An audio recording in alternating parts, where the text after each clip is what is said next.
మహిళలకు ఆదరణకు నోచుకోని వృద్ధులు వితంతువు ఎత్తిన తండ్రి కేసీఆర్, మానవతకు మారు పేరు కేసీఆర్.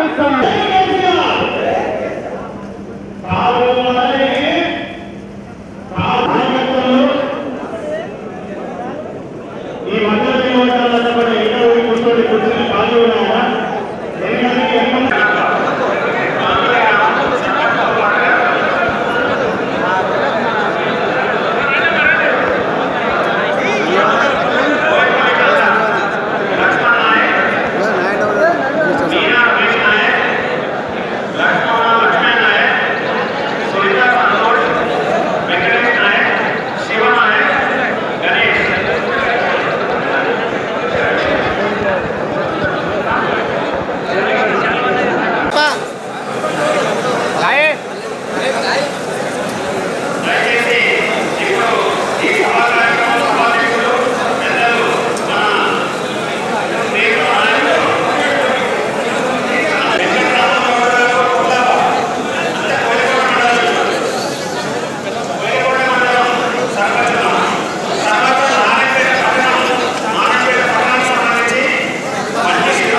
అన్ని విషయాలు పెద్దలందరూ చెప్పారు.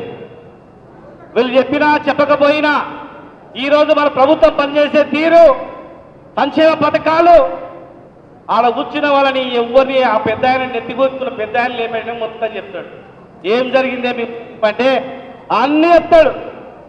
రైతు బంధు నుంచి, రైతు బీమా పథకం నుంచి, పిండి సంచులు, స్ప్రింక్లర్లు, గొర్రెలు, బర్రెలు, చేప పిల్లలు, 1000 రూపాయల పెన్షన్, వికలాంగ పెన్షన్, గర్భవతులకు డబ్బులు, అంగన్వాడీలో పాలు, గుడ్లు, పుట్టిన పిల్లగానికి కేసీఆర్ కిట్టు, ప్రతి ఒక్కడికి చదువుకుంటూ పోతే అర్ధ గంట అయితే అర్థం లేదు.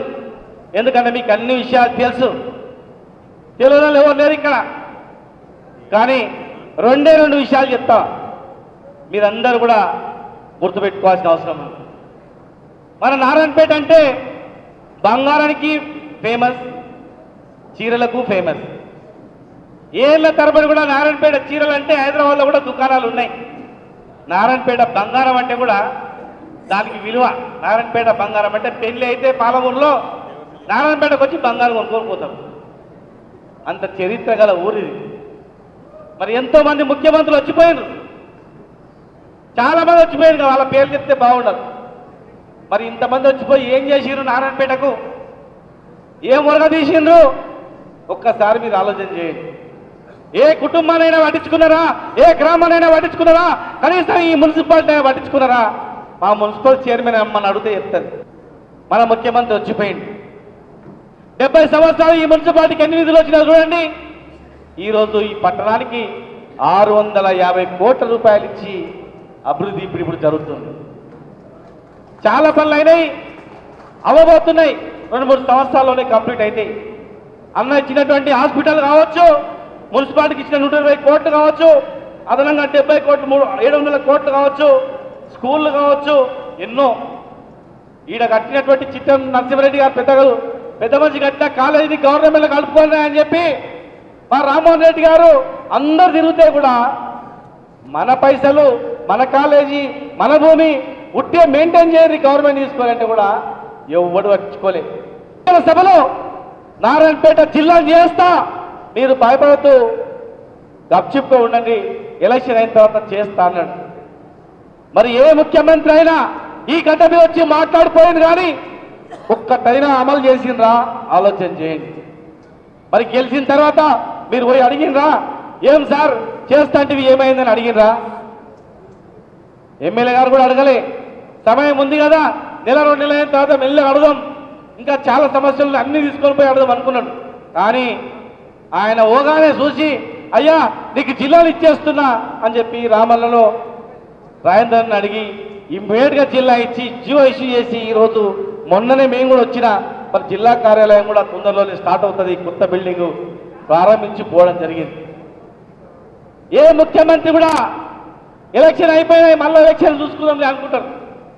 కానీ ఇవాళ అల్లే ఎన్నో పథకాలు, గడప గడపకు ఇంటికి ప్రతి రైతుకు ఎన్నో పథకాలు తీసుకొచ్చినా ఇవాళ ఇవన్నీ కూడా సరిపోలే, చాలా ఉన్నాయి. ఈ ప్రాంతాన్ని సస్యశ్యామలం చేయాలి. పాలమూరు రంగారెడ్డి జిల్లా ప్రాజెక్టు కంప్లీట్ చేసుకోవాలి. జయమ్మ చెరువును నింపుకోవాలి. జయమ్మ చెరువు పెద్దగా చేసుకోవాలి.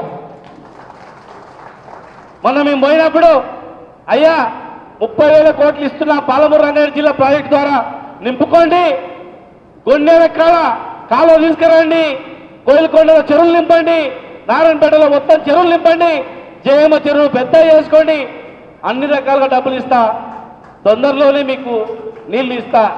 కానీ కేంద్రంలో ప్రతి ప్రాజెక్టు పుల్ల పెడుతున్నారు, కోట్ల కేసేస్తున్నారు. 11వ తారీఖు ఎప్పుడెప్పుడు అనేది చూడాలి, సమయం చూడాలి.